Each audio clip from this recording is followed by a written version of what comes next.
The night of the Michaelmas supper at Hartfield Manor, Eleanora Pembroke was managing 18 guests, 2 footmen, and the particular social danger of Lady Ashton, who had twice that evening steered the table conversation toward the reform question and would do so again if left unattended.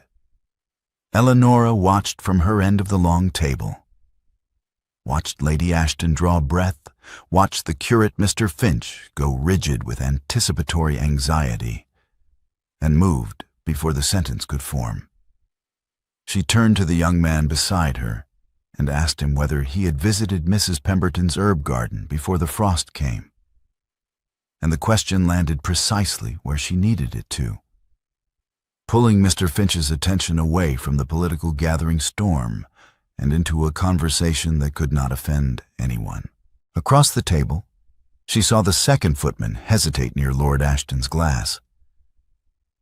It was not yet empty, but it would be in 40 seconds, and an empty glass at a Hartfield supper was a failure she did not permit herself. She caught the footman's eye with a look that communicated everything necessary, and the decanter moved. 18 people in this room, and not one of them knew she was holding them all in her hands. That was how she had built it. That was how it worked. At the head of the table, her husband, Adrian Lord Hartfield, was watching Lady Isabel Courtenay tell a story about a fox hunt in Hampshire that had apparently ended with the fox winning. And every person within 6 feet of her was laughing with the helpless, leaning-in pleasure of people who have been pulled toward a warm fire on a cold evening. Eleanora did not compete with this. She had never competed with it. She refilled, redirected, managed, and held. And when the last carriage finally departed after 11, and the candles guttered down to their stubs, and Hartfield went quiet under the autumn dark, she turned and began to climb the stairs. "Lady Isabel left her glove on your chair again," Eleanora said without turning. "That is the 3rd time." She was on the 4th step when she said it, on the 7th step when he answered her. "I love her more than I ever loved you." Eleanora stopped. The house was very still around the words, the kind of stillness that settles after a sound that cannot be taken back. She stood on the 7th step with her hand on the banister and her back to her husband, and she did not move for 2 seconds. And then she turned. She descended 3 steps. She stood above him, looking down at the man she had married at 22, the man whose household she had built into the best-run estate in the county, the man whose son was asleep in the nursery at the top of these very stairs. And she held the silence for 6 seconds precisely. She counted them. She was not certain why she counted them, perhaps because after 7 years of managing everything else, she needed to manage this too. Needed to be sure she was choosing her response rather than simply producing it. "Prepare the carriage," she said. "Thomas and I leave tonight." She did not shout. She did not weep. She turned and continued up the stairs, and her hand on the banister was steady. 40 minutes later, in a rain that had begun without anyone noticing, Eleanora descended those same stairs with Thomas wrapped in his traveling blanket and her one maid Clara, carrying the smaller trunk. The larger trunk had already been loaded. Adrian stood in the entrance hall. He had not moved from the foot of the stairs, or perhaps he had moved and returned. She did not know and did not ask. She passed him without speaking. Thomas, half asleep and warm against her shoulder, lifted his face and said, "Papa." And Adrian said, "Go with your mother," in a voice that had lost all its architecture. Outside, the carriage waited in the rain. Eleanora settled Thomas against the seat and tucked the blanket around him. And then she stood in the carriage door for a moment and looked back at Hartfield Manor. At every window she had dressed for winter, at the kitchen garden she had planted in the first year of the marriage when it was still bare earth, at the schoolroom window on the east wing where 14 children came 3 mornings a week because she had arranged it, at the still room where the Michaelmas baskets were already prepared for the quarter-day tenants. She looked at all of it. She looked at Adrian, standing in the light of the open door with the rain beginning to reach him. He lifted his hand. She could not tell whether it was a gesture of farewell or whether he had simply raised it and then forgotten what he meant to do. She stepped into the carriage. She did not look back again. Word reached Lady Isabel Courtenay within 48 hours, as word always does when it travels through the servants' network of a county that has been watching a marriage for 7 years. She appeared at Hartfield on the second morning after the supper, and she did not send her card up first. Adrian received her in the library. "I will not sit," Lady Isabel said. She was standing near the window, and the autumn light found her exactly as it always did. And for once, she seemed to find no pleasure in the fact. "I am here because what you said has been repeated to me, and I want you to hear from my own mouth what I think of it." "Isabel," Adrian began. "You used my name as a weapon against your wife," Lady Isabel said. "I did not ask to be your ammunition. I did not ask to be the sentence you reached for when you wanted to wound someone. And I want you to consider, because I think you have not considered it, that if you loved me as you claim, you would not have turned my name into the thing that destroyed a woman who never harmed me. Not once. In 7 years of knowing me, Eleanora Pembroke never said a single word against me. She managed your house so well that I was comfortable in it every time you invited me. And you used my name to tell her she was worth less." Adrian opened his mouth and closed it again. "I am withdrawing from the county," Lady Isabel said. "I am going to my sister's house in Derbyshire, and I intend to stay there until this has passed. I do not wish to be the story that people tell about this. I am telling you this not because I owe you an explanation, but because I think you should know that the woman you claim to love more finds your claim contemptible." She paused. "Good morning, Lord Hartfield." She left. The door did not slam. Lady Isabel Courtenay had too much composure for a slammed door, and that somehow made it worse. Adrian stood in the library for a long time after her carriage departed. The fantasy he had built over 18 months. The idea of a woman who required nothing of him, who was simply brilliant and present and warm without needing anything in return. Departed with Lady Isabel's carriage, as completely as if it had been loaded into the boot alongside her luggage. He was left with neither woman, and no story he could tell about it that reflected well on him. 10 days later, the Michaelmas quarter day arrived. 20 tenant families came to Hartfield expecting what they had always received.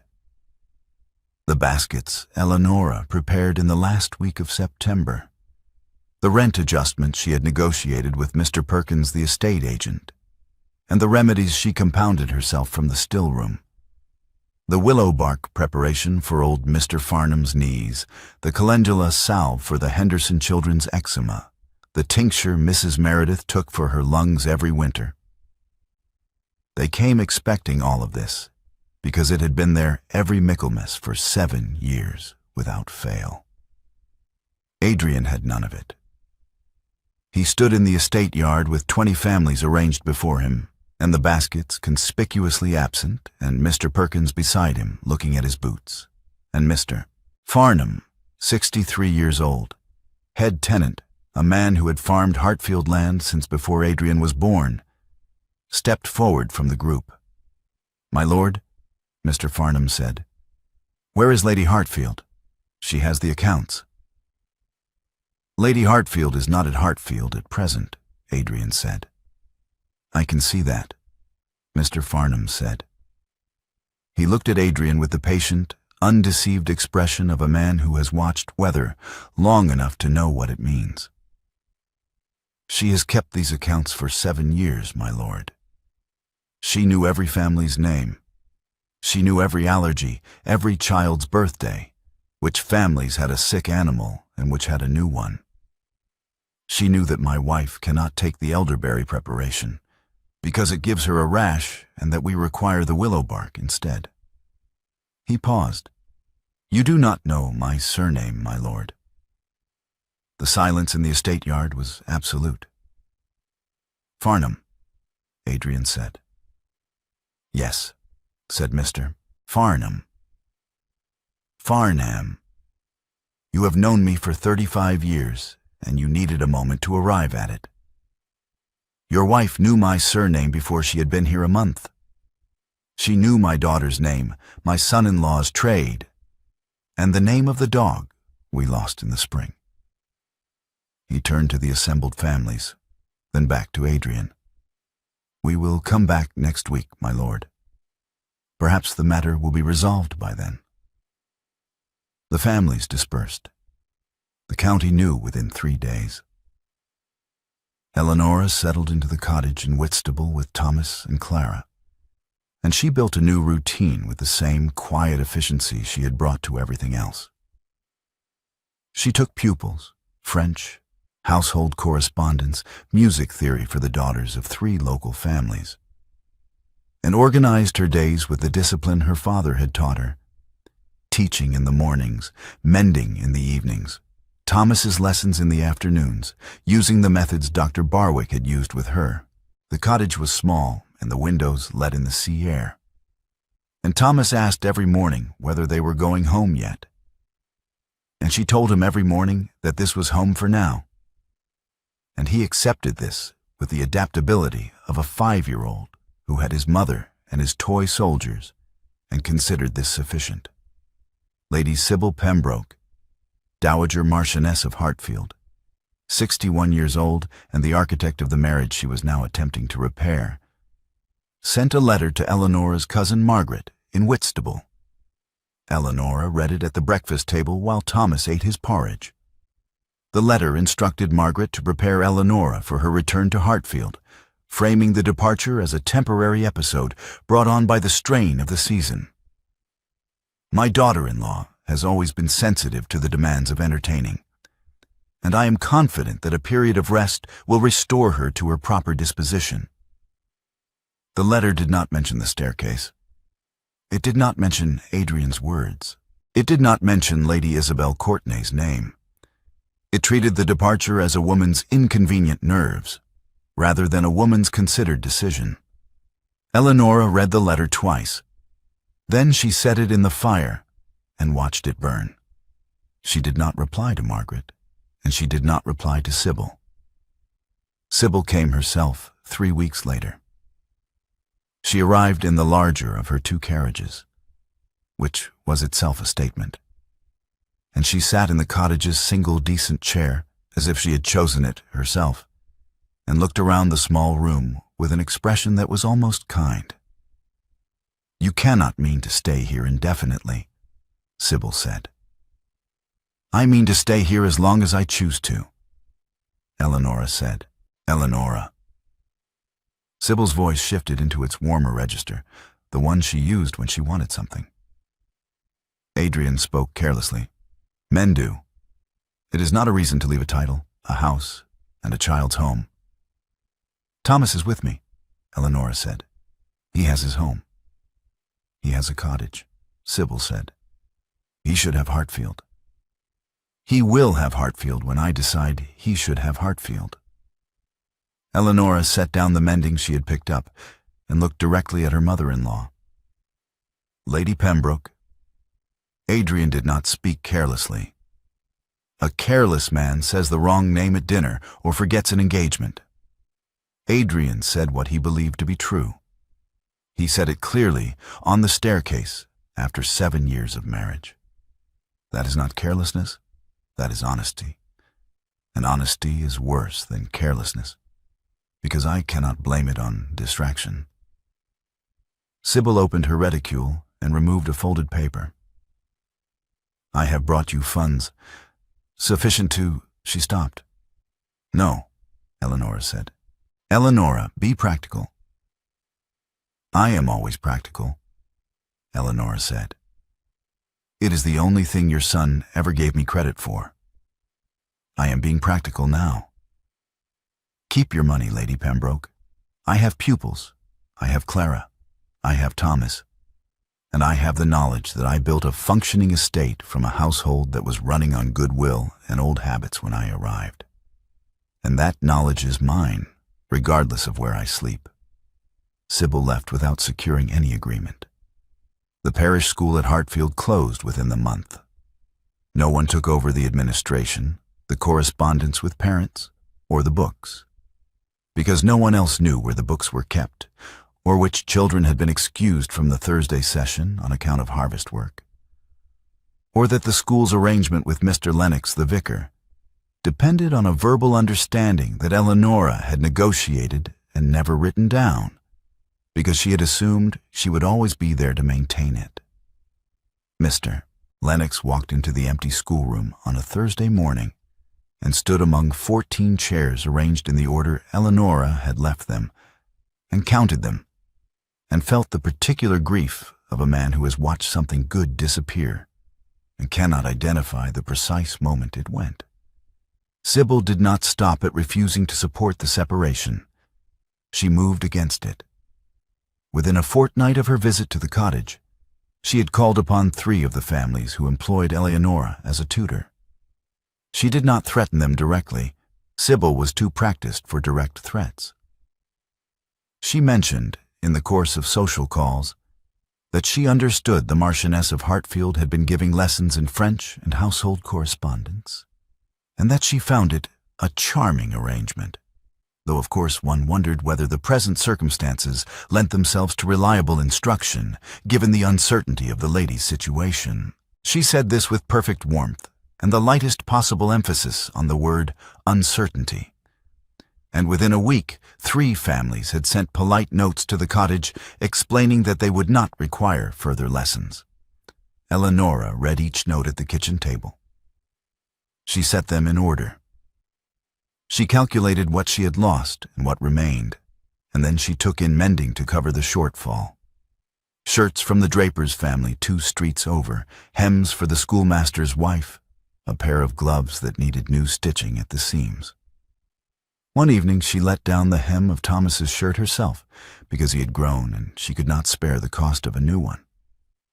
And she did it by candlelight, with the small, careful stitches her mother had taught her before her mother died, and she did not permit herself to feel anything about it except the satisfaction of a job done correctly. Mr. Lennox came to the cottage on a Wednesday afternoon. He was a thin man with a careful manner and the habit of looking at his hands when he was about to say something difficult. 14 children, he said, looking at his hands. That is how many attended Lady Hartfield's school. I have been asking after them. 7 are still at home. 4 are with their grandmothers learning to sew. 3 are working in the fields. He looked up.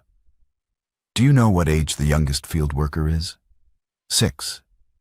He was in your school in September. He was learning his letters. I know, Eleanora said. The school was the best thing in this parish, Mr. Lennox said. I have been a vicar for 22 years, and I have never seen anything run so well by one person. The books, the attendants, the families who trusted it, all of that was yours. I want you to know that I understand that. Thank you, Mr. Lennox. I am not telling you this to make you feel guilty, the vicar said carefully. I am telling you because I think you should know the full accounting of what was lost. Not so that you go back, so that you know the value of what you built. After he left, Eleanora sat at the kitchen table for a long time. She thought of her father, of his study, where she had sat as a child while he wrote his case notes, watching him record everything. symptoms, treatments, outcomes, the names of every patient and the dates of every visit, because he believed that a physician who did not record had not truly seen. She thought of him catching her on the library ladder in the 3rd year of her marriage. But that was not right. It was not her father who had caught her on the library ladder. It was Adrian. Year 3. She had been reshelving the estate records, the old ones, the ones that went back 40 years and had never been properly organized.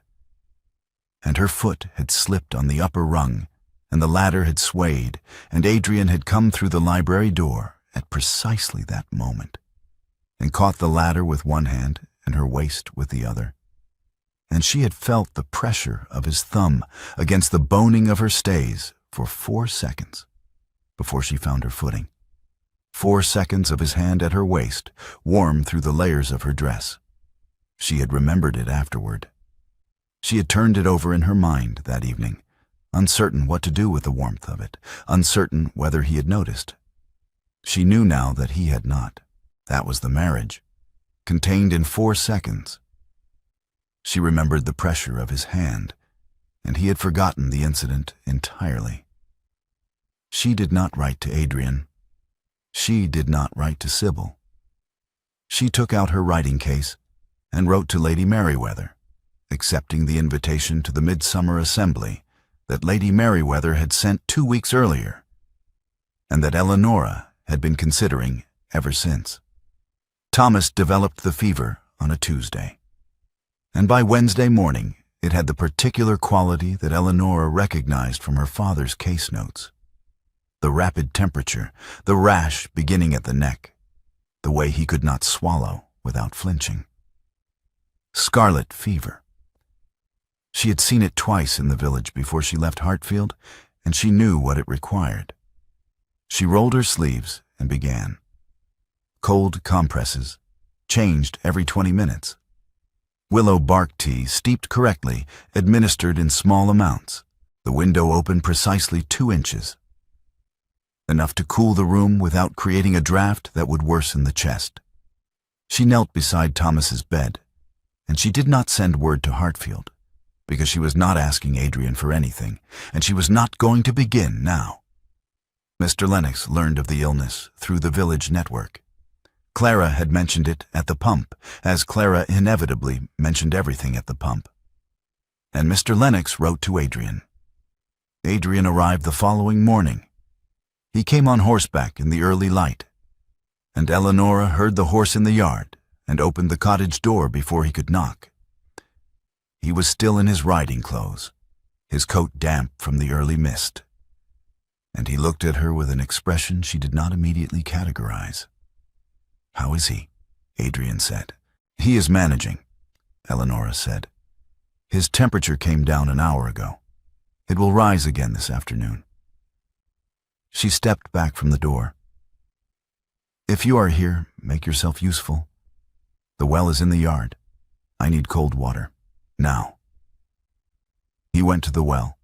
He came back with the bucket, and she directed him to set it near the window, and she showed him without ceremony how to wring the compress so it was cold without being sodden, and he did it correctly on the 2nd attempt.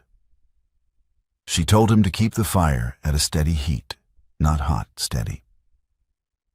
And he crouched in front of the grate and managed it with the focus of a man who has been given a task he understands matters. When Thomas woke in the afternoon and needed the willow bark tea, she told Adrian to hold him upright, and he did, his large hands careful around Thomas's shoulders. And Thomas looked at him with the dull, trusting eyes of a sick child and said, "Papa, I am hot." And Adrian said, "I know. Your mother is making it better." The first night passed. The second night was harder. Thomas's temperature climbed again near midnight, and Eleanora changed the compresses every 15 minutes for 3 hours until it began to descend. Adrian fetched water without being asked every time the bucket was needed. He kept the fire. He did not speak unless she addressed him. In 7 years of marriage, he had never taken instructions from her, and he took them now without comment or resistance. and she registered this without deciding what it meant. Near 3 in the morning, she fell asleep in the chair beside Thomas's bed. The first sleep in 36 hours, arriving without warning. She woke an hour later to find Adrian still kneeling beside the bed, pressing the compress to Thomas's forehead with steady, careful hands. And his other hand was resting on the back of her chair, not touching her shoulder, not touching her at all. But there, present, guarding the space around her, as if proximity were the only thing he could offer. Thomas's breathing had eased. His color had improved. Thomas recovered. Adrian rose from beside the bed at dawn, and Eleanora watched him roll down his sleeves and reach for his coat. He had not slept. The weariness showed in the set of his shoulders, in the deliberate way he moved, as a man does when he is running on will alone. He went to the door. He stopped with his hand on the latch. "Eleanora," he said. She was already turning back to Thomas, smoothing the blanket, checking the temperature of his forehead with her palm. She did not answer. After a moment, she heard the door open and close, and the sound of his horse in the yard, and then nothing but the sea wind and Thomas breathing quietly in his restored sleep. 4 days after Thomas's recovery, Eleanora was on her knees in the cottage garden, pulling the autumn weeds from around the rosemary, when she heard the garden gate and looked up to find Adrian standing at the path's edge. He was not on horseback. He had walked from wherever he had left the horse. She returned to the weeds. He came and knelt beside her in the dirt without being invited. He pulled at a weed, incorrectly, by the stem rather than the root, and it broke off in his hand. "Show me," he said. She reached over and took his hand and pressed his fingers into the soil beside a weed's base, showing him how to work down to the root before pulling. She felt the soil under both their hands, cold and damp from the previous night's rain. She did not release his hand for 5 seconds. Then she stood and dusted her knees.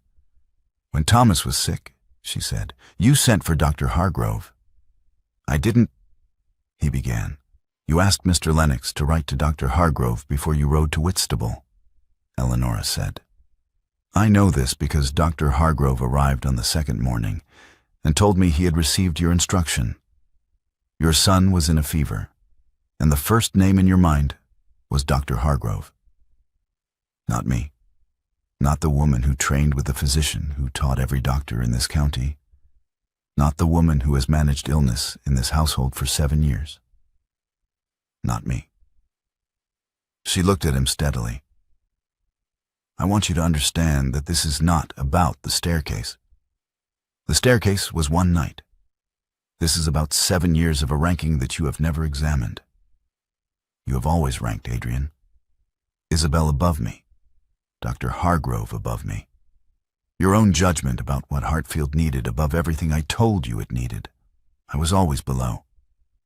And the staircase was only the night you said it aloud." Adrian knelt in the garden dirt with the broken weed in his hand. He opened his mouth. He said, "I," and stopped. He said, "You are," and stopped again. He turned the broken stem in his fingers and looked at it as if it contained an answer he could not locate. "I know," he said finally. It was not an argument. It was not a defense.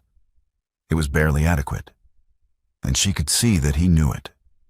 She left him in the garden and went inside to start Thomas's afternoon lesson. He rode back to Hartfield. That same month, Sybil arranged a county dinner at the Ashton house and placed Miss Daventry, 22, an earl's daughter, with a wide smile and no particular history, beside Adrian at the table. Sybil introduced them within the first quarter hour, leaning across the table with the smooth efficiency of a woman who has been arranging marriages since before Adrian was born. Miss Daventry smiled. She had a lovely smile and the easy confidence of a young woman who has never been required to manage anything more complex than her own entrance into a room. Adrian looked at her, He looked at the empty chair beside him.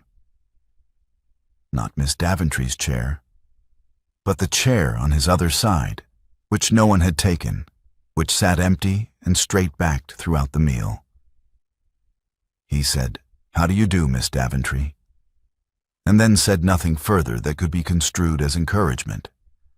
And Sybil spent the rest of the dinner rearranging the conversation around his silence. On an evening in early spring, Adrian came to the cottage while Eleanora was mending Thomas's shirt by candlelight. The hem let down again because Thomas had grown another inch, and she was letting it down rather than replacing the shirt, because the school money went to books first and clothing second. Clara had gone to the village. Thomas was asleep. The cottage was quiet except for the sound of the sea, which was always present in Whitstable, always in the background of everything. Adrian knocked. She told him to come in. He sat across the table from her and watched her hands work in the candlelight. The same hands that had managed his estate, his household, his son's education, his tenant's quarterly remedies. Stitching a small button back onto a child's shirt. He reached across the mending basket. His fingers touched her wrist. Once, briefly, the lightest possible contact. She went still. She did not pull away. She did not lean toward him. She waited, and he withdrew his hand. "I spoke to Mr. Lennox," Adrian said, "about reopening the school." "A conversation at a vicarage is not a school," Eleanora said, and resumed her stitching. "The school requires books, which I selected and purchased over 4 years. It requires a building kept at a proper temperature through winter, which costs money and requires someone to arrange it. It requires 14 families to trust an institution that was abandoned without explanation, which requires those families to be visited and spoken to honestly about what happened and why. It requires a teacher." She looked up. "It is not a conversation, Adrian. It is a structure. Structures require building." "I know," he said. "You did not know before," she said. "No," he said. "I did not know before." Lady Merriweather's invitation to the Midsummer Assembly arrived the following week. Eleanora accepted it with a note that took her 3 minutes to write. She had been saving a length of dark blue wool for 2 years, the color of a winter's sea at dusk, fine enough for an occasion without being extravagant. And she cut it herself on the kitchen table, using the pattern she had made in the first year of her marriage for a dress that had since worn through at the elbows. She sewed it in the evenings over 3 weeks, fitting it to herself in the small mirror in the bedroom, pinning the hem by candlelight. Thomas came and sat on the bed while she pinned, watching with the serious attention he gave to all of his mother's activities. "Are you going to a party?" he asked. "I am going to an assembly," she said. "A room full of people who have known me for 7 years." "Will Papa be there?" "I expect he will." "Will you dance with him?" She took a pin from between her lips. "I am going because Lady Merriweather invited me," she said. "And because I have nothing to hide from anyone in that room. Now sit still and stop swinging your legs, or I will put you to bed." Thomas sat still. The Midsummer Assembly rooms held 60 guests, and every one of them knew the story. Eleanora arrived in her dark blue dress, with her hair dressed simply and her father's pearl earrings, the only jewelry she had brought from Hartfield. And she entered the room with the same composure she had brought to every Hartfield supper for 7 years. The composure that looked like ease and was in fact something much harder. Lady Merriweather came forward immediately and took both her hands and said, "My dear, you look magnificent," with the warmth of a woman who had been waiting to say it. Across the room, Sybil stood beside Miss Daventry and watched Eleanora enter. She smiled, the careful, socially calibrated smile of a woman who believes she is still managing the situation. Adrian crossed the floor before anyone else could speak to her. "Will you dance?" he said. "No," Eleanora said. She met his eyes directly. "I did not come here to dance with you. I came because Lady Merriweather invited me, and I will not hide from a county I served for 7 years. I am not hiding. But I am not dancing."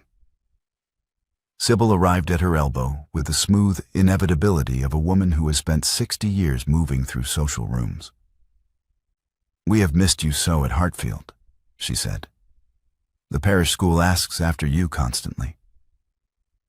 "The parish school closed," Eleanora said, "in October, because no one continued it. These things happen in transitions. Lady Pembroke."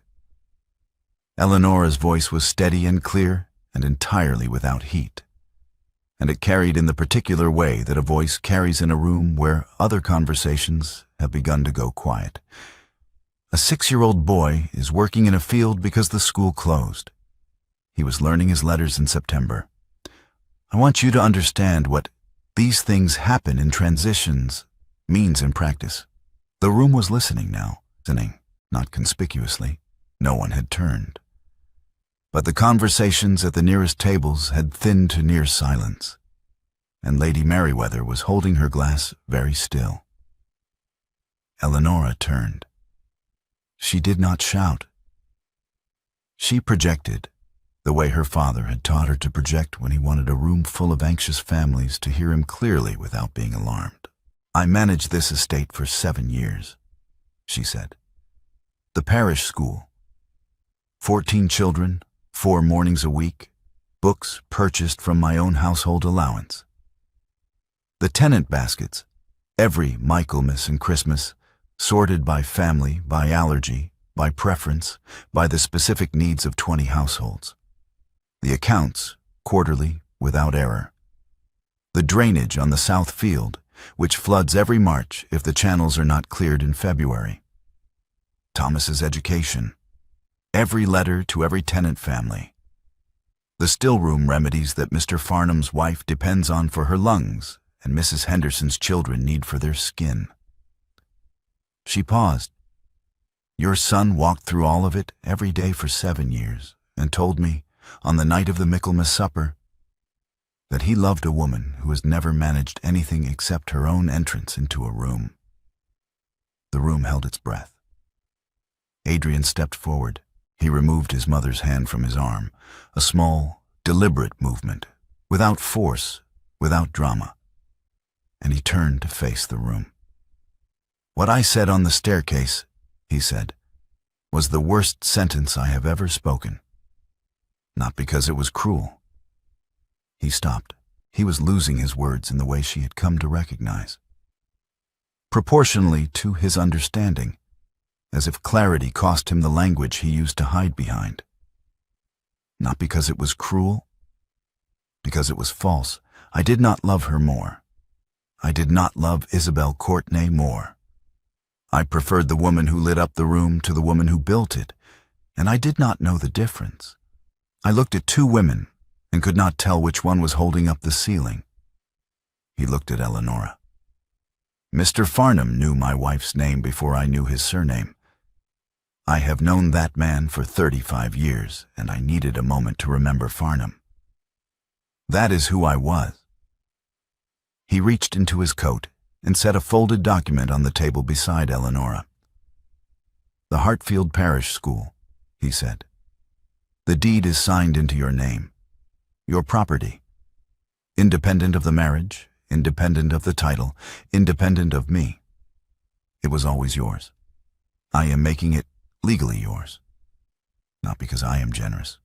Because it was never mine to hold." Eleanora looked at the document. She did not reach for it immediately. She let the room hold the weight of what he had said, and then she unfolded the deed and read it, all of it, every clause. And her hands were completely steady. "This does not undo the staircase," she said. "Nothing undoes the staircase," he said. "I know that. This is not a sentence. It is a signature. And it is the first true thing I have put my name on since I married you for a debt I did not owe, and spent 7 years receiving a life I had not earned. Sybil was white. Miss Daventry said something quiet to the woman beside her and excused herself from the room. Eleanora folded the deed. She held it in both hands. "I will reopen the school," she said. "Not for you, for the 14 children who lost it." "I know," Adrian said. "You may visit," she said, "on Wednesdays when the children are present, so you can learn their names." "Yes," he said, "starting with Farnham's grandson," she said. "He is 6. He is the one who was working in the field." Adrian did not reach for words now. He had stopped reaching and was simply receiving. He nodded once and held her gaze and said nothing further. Lady Merriweather set down her glass. Somewhere in the room, a conversation resumed, and then another, and the assembly began to breathe again. Eleanora tucked the deed into her evening bag and turned to find Lady Merriweather at her elbow. And Lady Merriweather said very quietly, "Well done, my dear." And Eleanora said, "I have been practicing that for 8 months." And Lady Merriweather laughed, and it was the first time Eleanora had laughed in company since September. 2 weeks after the assembly, a knock came at the cottage door on a Tuesday morning. Adrian. No carriage. He had walked from the inn at the edge of the village, and he was carrying a basket, apples and pears, arranged in the configuration Eleanora used for the tenant baskets, sorted by family name in his shaky handwriting, with 3 crossings out visible on the list tucked under the handle. "I delivered the baskets myself yesterday," he said. "Got the Hendersons wrong, gave them pears. They prefer apples. Mrs. Henderson was not gentle about it." "She never is," Eleanora said. She stepped back from the door. He came into the kitchen. Thomas appeared from the back room at the sound of his father's voice and stood in the doorway in his stockinged feet. "Papa," Thomas said, "did you bring my soldiers?" "I brought apples," Adrian said. "I am sorry." "You said that last time," Thomas said. "I know," Adrian said. "I am learning to keep promises. I am slow."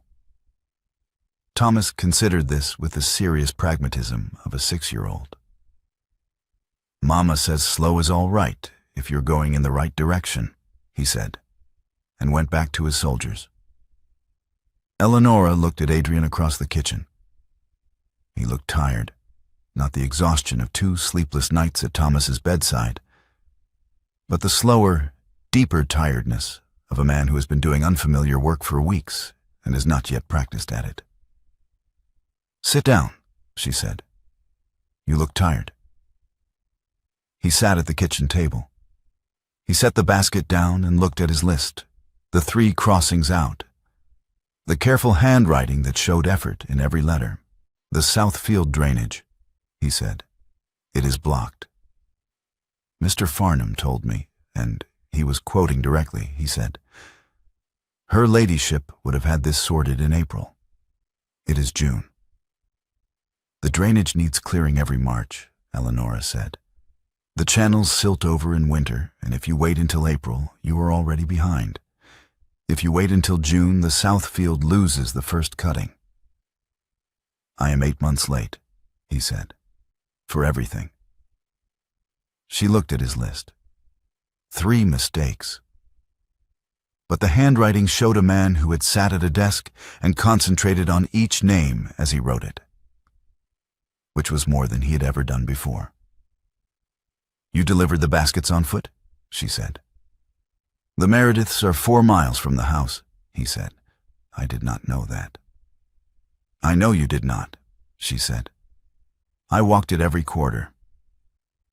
He looked at her.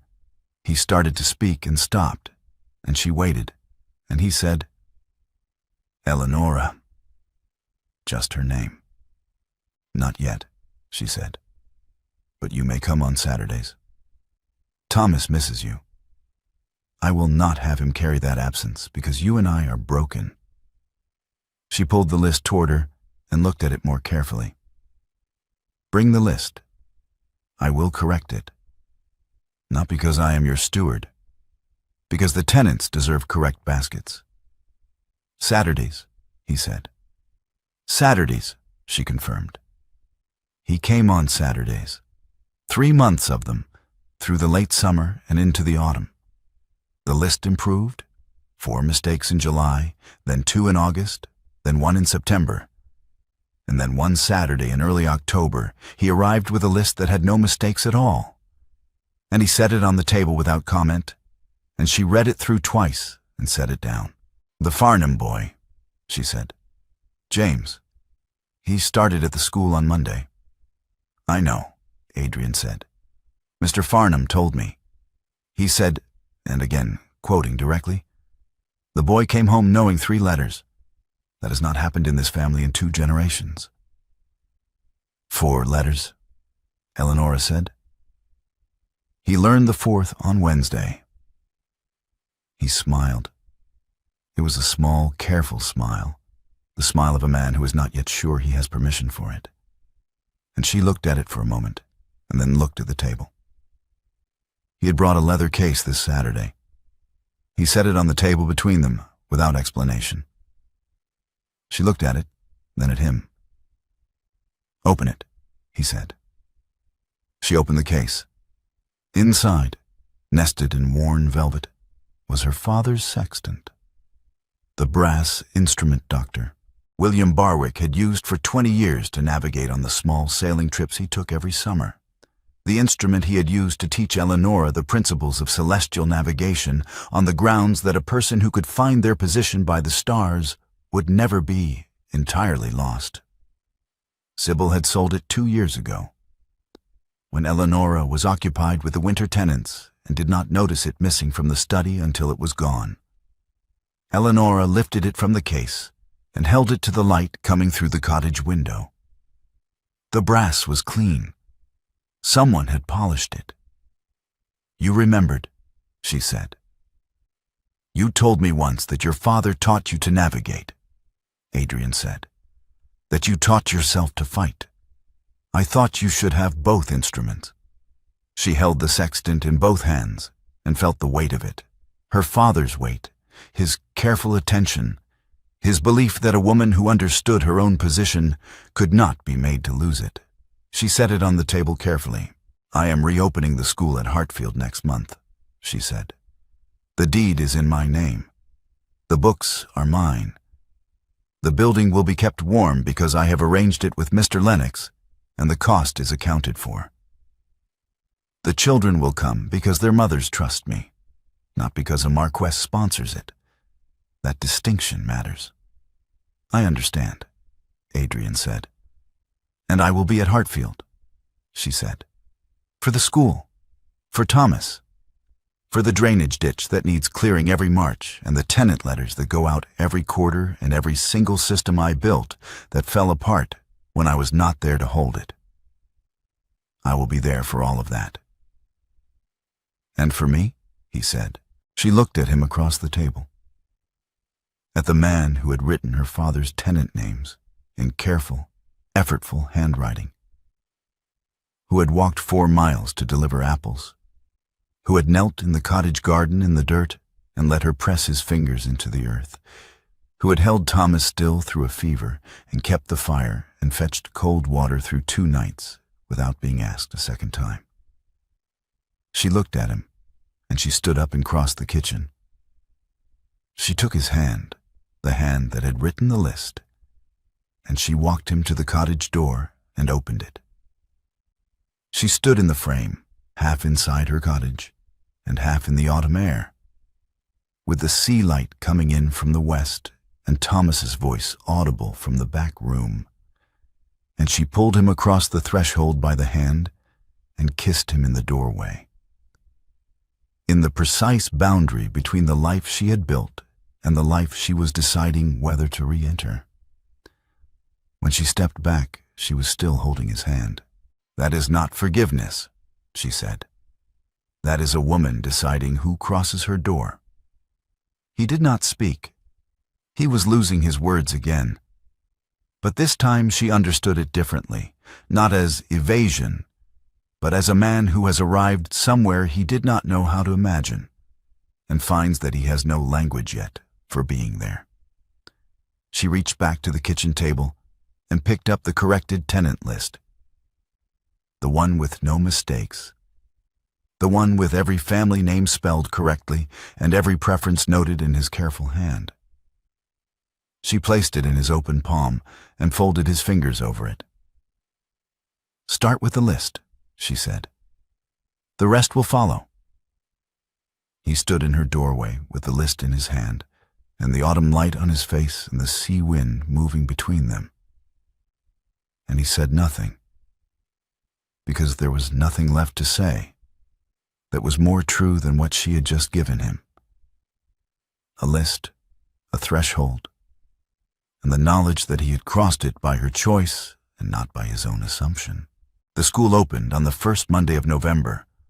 14 chairs, 14 children. James Farnham in the front row, knowing 4 letters and learning a 5th before the morning was half done. The deed hung on the schoolroom wall in a frame Eleanora had made herself. And beside it, pinned with a single brass tack, was the corrected tenant list. Her handwriting for the names, his handwriting for the notes in the margin. Her corrections of his corrections in red ink, the whole document a map of a man learning what had always been in front of him. On Saturdays, he walked from Hartfield. 4 miles.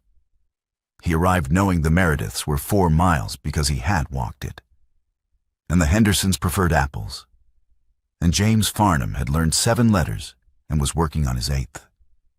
He arrived, and he was not arranging anything, or performing anything, or expecting to be received as anything other than a man who had been given a list and told to start there. He started there.